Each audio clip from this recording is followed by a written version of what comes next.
du Père et du Fils et du Saint-Esprit. Amen. Évangile de Jésus-Christ selon saint Matthieu. En ce temps-là, un jour de sabbat, Jésus vint à passer à travers les champs de blé. Ses disciples eurent faim et ils se mirent à arracher des épis et à les manger.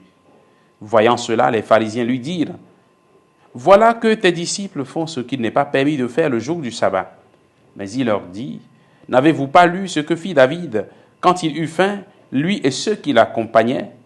Il entra dans la maison de Dieu et ils mangèrent les pains de l'offrande.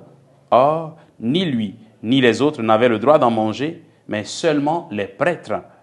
Ou bien encore, n'avez-vous pas lu dans la loi que le jour du sabbat, les prêtres dans le temple manquent au repos du sabbat sans commettre de faute? Or, je vous le dis, il y a ici plus grand que le temple. Si vous aviez compris ce que signifie « Je veux la miséricorde, non le sacrifice », vous n'auriez pas condamné ceux qui n'ont pas commis de faute. En effet, le Fils de l'homme est maître du sabbat. Acclamons la parole de Dieu.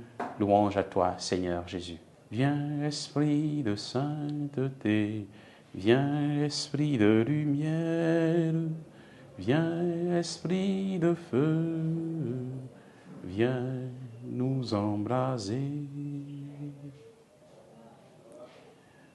Bien-aimés de Dieu, frères et sœurs en Christ, nous sommes aujourd'hui le vendredi 21 juillet. Dans l'évangile d'aujourd'hui, les disciples de Jésus posent un acte qui, dans une lecture stricte de la loi, constitue une enfreinte, puisqu'il est interdit dans la loi de moissonner un jour de sabbat. Et en cueillant les épis, ils sont en train de faire une œuvre, un travail de moisson. Et donc, ils tombent sous le coup de la loi. Nous pouvons comprendre ce texte avec deux clés. La toute première clé, c'est que la Bible admet des exceptions à la loi.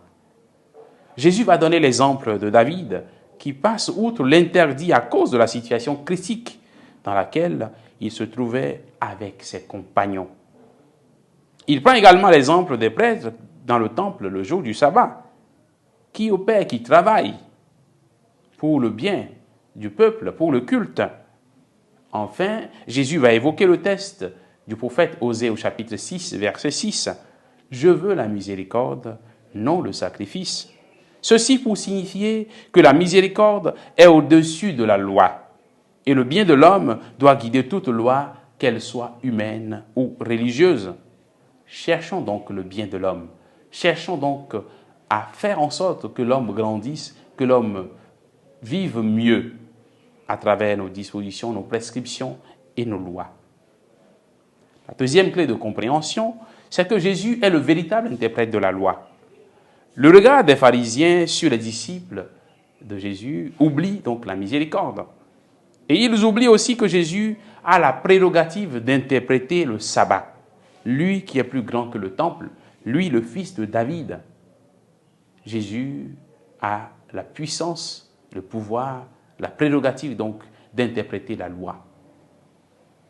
Que sa grâce nous accompagne afin que nous puissions toujours nous reconnaître de lui. Lui qui est le maître de la loi par excellence, lui qui nous explique sa loi, qu'il vient parler à nos cœurs pour que nous puissions mieux comprendre la loi d'amour qu'il nous donne, afin qu'au-delà de tout, nous puissions chercher à l'aimer et à aimer nos frères et sœurs. Au nom du Père et du Fils et du Saint-Esprit. Amen.